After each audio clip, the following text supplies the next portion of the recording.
சிவாய நம. திருச்சிற்றம்பலம். திருவண்ணாமலை மகாதீபம் எப்படி ஏற்றப்படுகின்றது என்பதை பற்றி பார்க்கலாம்.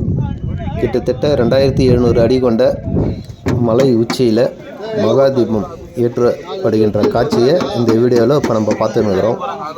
இதுதாங்க கொப்பரை நெய் ஊற்றி ஏற்றப்படுகின்ற அந்த ட்ரே. இதெல்லாம் மலை தீபம் ஏற்றுவதற்கு தேவையான காடா துணி எல்லாம் தயார் நிலையில் மலை உச்சியில் வச்சுருக்கிறாங்க.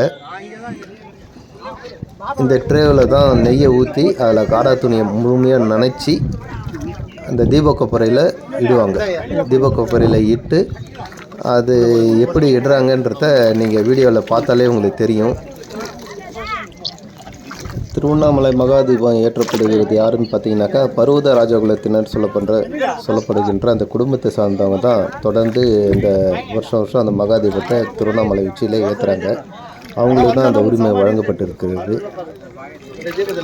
மலையில் தீபம் ஏற்றுவதற்கு முன்பு கோயிலின் உள் பஞ்சமூர்த்திகளுக்கு தீபாராதனை காண்பிக்கப்படும். இடத்துல பார்த்தீங்கன்னாக்கா கோயில் உள்ள கூட்டம் ரொம்ப அதிகமாக இருக்கும். தீபம் ஏற்றுவதற்கு முன்பு பார்த்தீங்கன்னாக்கா கோயில் உள்ள அர்த்தநாதீஸ்வரர் தோன்றுவார். அர்த்தநாதீஸ்வரர் காட்சிக்கு பிறகு ஒரு 3 நிமிடம் கழித்து சரியாக 6 மணி அளவில் மலை உச்சியில் மகாதீபம் ஏற்றப்படும். மலை உச்சியில் உள்ள தீபக்கொப்பரையில் நெய்யில் நனைக்கப்பட்ட காடா துணிகள் முழுவதும் தீபக்கொப்பரையினுள் இடப்படுகின்றது. தீபக்கொப்பரையில் கோபுரமாக காடா துணிகள் இடப்பட்டு பின்பு அதன் மீது